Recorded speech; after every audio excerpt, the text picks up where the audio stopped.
Las familias judías representan menos del 2% de la población. Sin embargo, aparecen en la lista de multimillonarios de Forbes a una tasa entre 10 y 20 veces mayor de lo que sugiere la probabilidad estadística. Esto no es suerte, no es conspiración, no es casualidad. Es el resultado matemático de un sistema de asignación con más de 3.000 años de antigüedad, derivado de la sabiduría del rey Salomón y refinado durante siglos de enseñanza rabínica. Se conoce como la regla de los tercios. ¿Estás a punto de descubrir por qué dividir los recursos en 3 partes iguales? Un tercio en tierra, un tercio en negocios y un tercio en liquidez. Crea una velocidad de capital que contradice la teoría moderna de carteras y ha preservado riqueza a lo largo de 20 generaciones de colapsos económicos, persecución y exilio. La regla de los tercios no es una simple división. Es el reconocimiento de que la riqueza existe en 3 estados incompatibles que deben mantenerse en equilibrio. La tierra proporciona estabilidad y protección contra la inflación. El negocio genera ingresos activos y se multiplica mediante la reinversión. El capital líquido aporta oxígeno durante la asfixia económica y munición para aprovechar oportunidades. La mayoría de las personas destruyen su futuro de una de 3 formas. Acumulan efectivo y permiten que la inflación lo devore. Se ahogan en la iliquidez al sobreinvertir en bienes raíces, o apuestan todo a un solo negocio creyendo que el crecimiento constante está garantizado.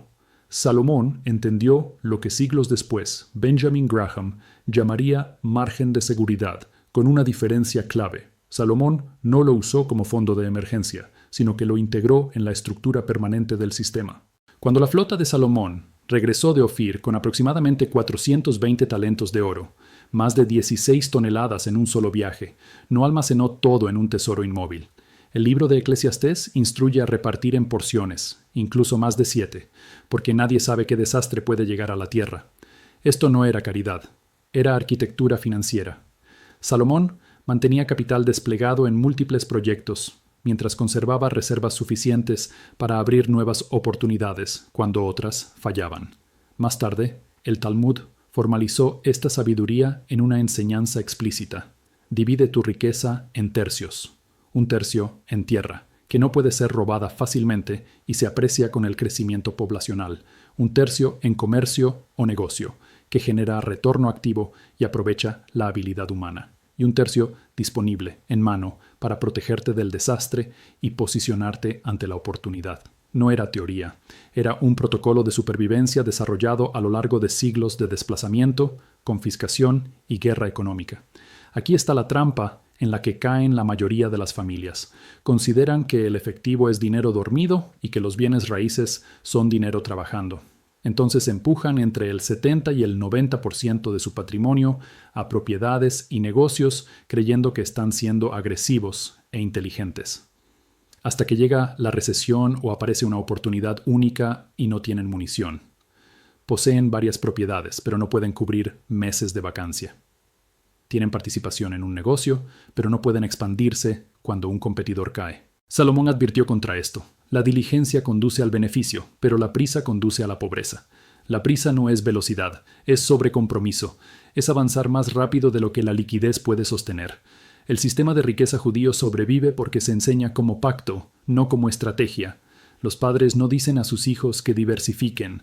Les enseñan la regla de los tercios como un límite establecido por la sabiduría para proteger tanto de la codicia como del miedo. Cuando mantienes un tercio líquido, no puedes ser forzado a vender en el peor momento. Cuando despliegas un tercio en tierra y un tercio en negocio, no puedes ser erosionado por la inflación ni destruido por un único punto de fallo. La proporción es una disciplina espiritual que produce resultados económicos. Salomón alcanzó ingresos anuales equivalentes a cientos de toneladas de oro, pero el texto sagrado no se detiene en la cifra. Inmediatamente describe sus redes comerciales, sus alianzas marítimas y sus rutas de intercambio. El mensaje oculto es claro. Su riqueza no era acumulación estática, era circulación dinámica estructurada sobre despliegue diversificado y liquidez mantenida. Y aquí aparece un peligro silencioso, el peligro del efectivo. Te sientes seguro porque tienes ahorros, 6 meses, quizá un año. Pero si la inflación avanza más rápido que el rendimiento, cada año pierdes poder adquisitivo. Eso no es seguridad, es confiscación lenta. El miedo a perder te mantiene inmóvil, pero la inmovilidad garantiza la pérdida con el tiempo. Y el error opuesto es igual de letal. El emprendedor que despliega el 100% en expansión. La familia que pone todo en propiedades apalancadas. No estaban equivocados sobre los activos. Estaban equivocados sobre la asignación. La clave no es elegir el activo perfecto, es respetar el equilibrio. Con tercios iguales, puedes perder una pata completa del sistema y seguir en pie con las otras dos. Puedes sobrevivir a un colapso inmobiliario si tu negocio y tu liquidez permanecen. Puedes soportar el fracaso de un negocio si tu tierra y tu efectivo te protegen. Puedes resistir la inflación si tus activos productivos crecen. Esto no es conservadurismo, es agresividad con protección incorporada. Hay una razón por la que este equilibrio ha sobrevivido más tiempo que cualquier imperio. No depende de predicciones, depende de estructura. La mayoría de las personas solo gestiona un lado del riesgo. O protegen contra la pérdida y sacrifican el crecimiento, o persiguen el crecimiento ignorando la fragilidad.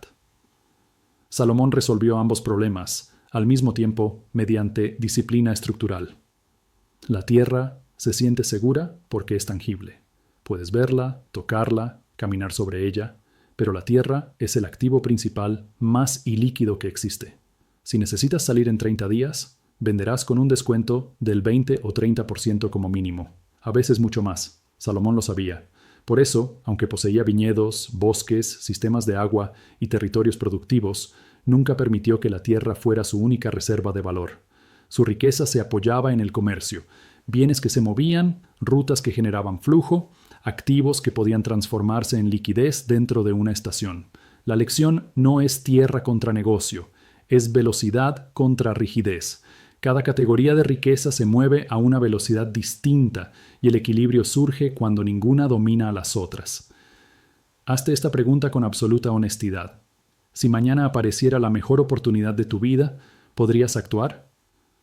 Si la respuesta implica vender algo primero, el equilibrio ya está roto. Si la respuesta implica endeudarte, el equilibrio también está roto. El tercio líquido no es solo dinero de emergencia, es capital de oportunidad.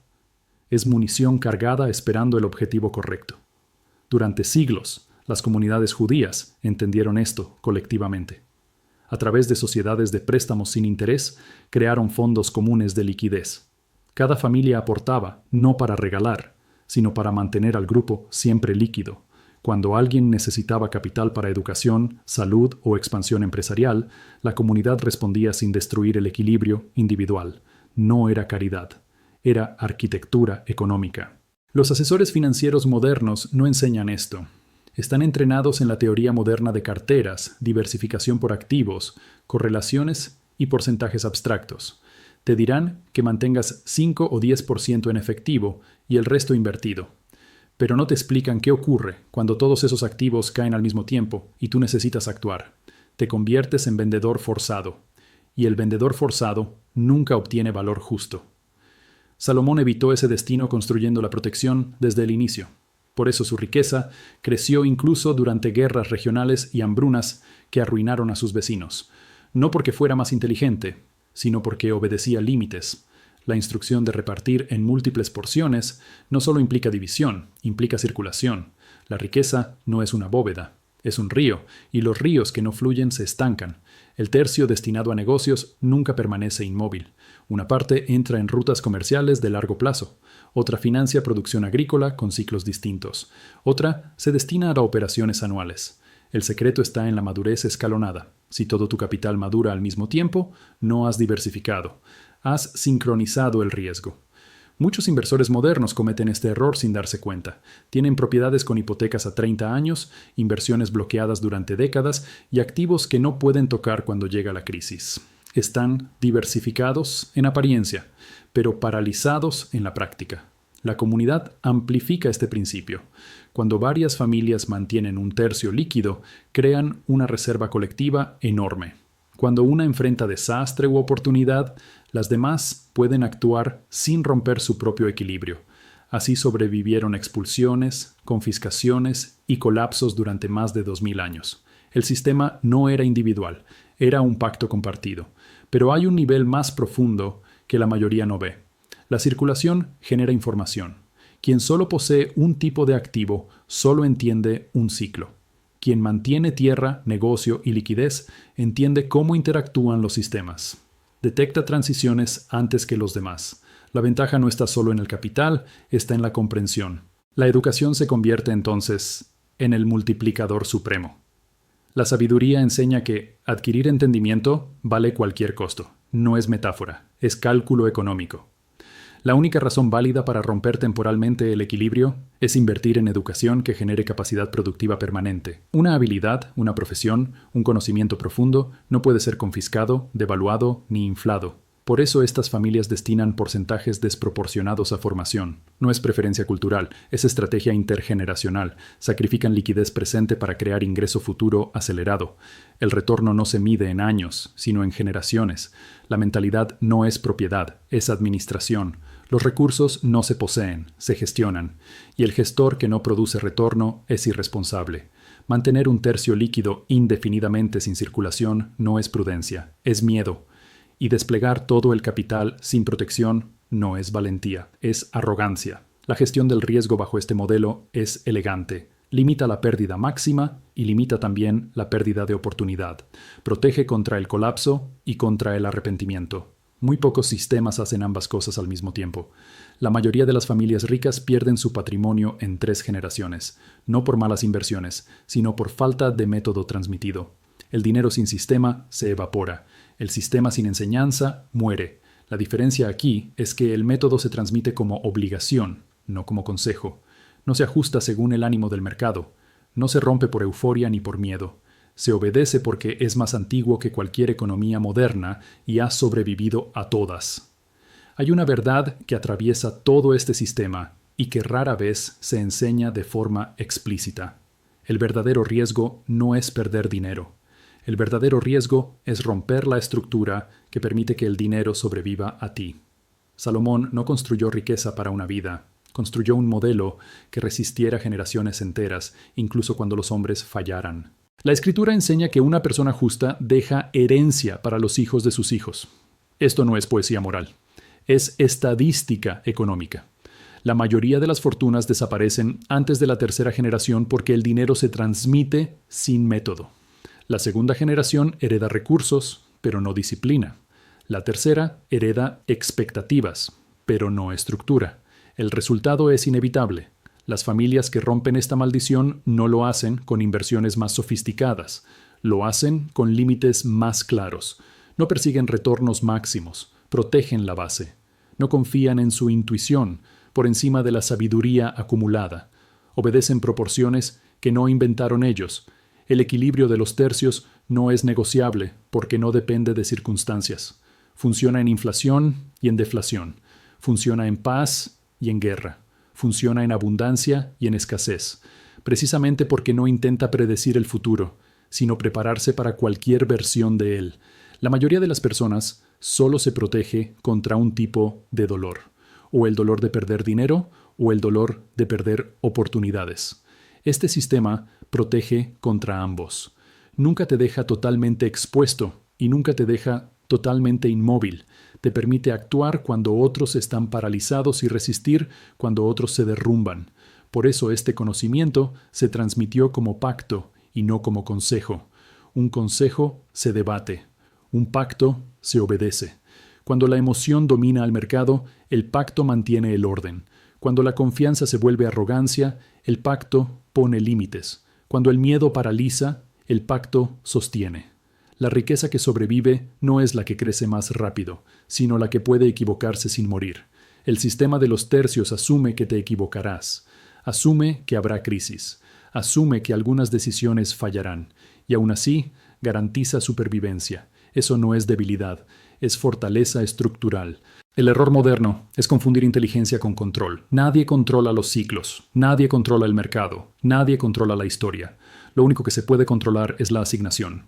Y quien domina la asignación, domina su destino financiero, incluso en medio del caos. Este conocimiento no convierte a nadie en rico de la noche a la mañana. Hace algo mucho más valioso.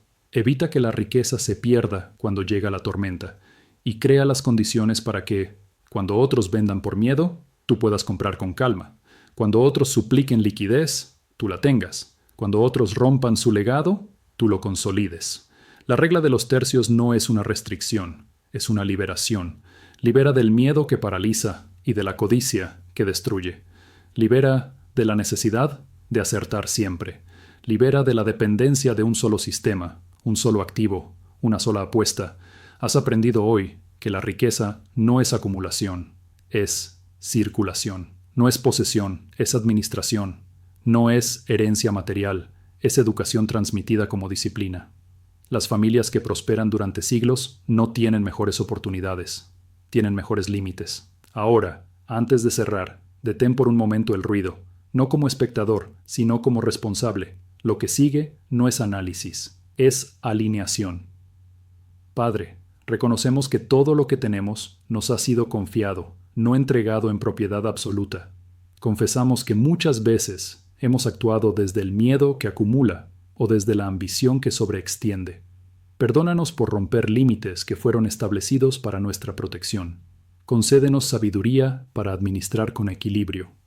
Enséñanos a mantener la proporción correcta entre lo que da estabilidad, lo que produce crecimiento y lo que preserva libertad de acción. Danos disciplina para sostener liquidez cuando la emoción nos empuja a comprometernos de más. Danos visión para invertir con propósito y no con ansiedad. Protégenos del error de confundir provisión con control. Ayúdanos a enseñar a nuestros hijos no solo a ganar dinero, sino a respetar estructuras que preservan legado, que podamos ver los recursos como herramientas, no como ídolos, como responsabilidad, no como identidad. Que nuestra administración produzca paz, no ansiedad, claridad, no confusión, continuidad, no ruptura. Que sepamos actuar cuando se abren puertas y esperar cuando la prudencia lo exige. Y que todo lo que gestionemos refleje sabiduría más antigua que nuestras emociones y más fuerte que cualquier crisis. Amén. Camina con discernimiento. Mantén el equilibrio. Y recuerda, los tercios no limitan el crecimiento. Lo hacen posible sin destruir el futuro.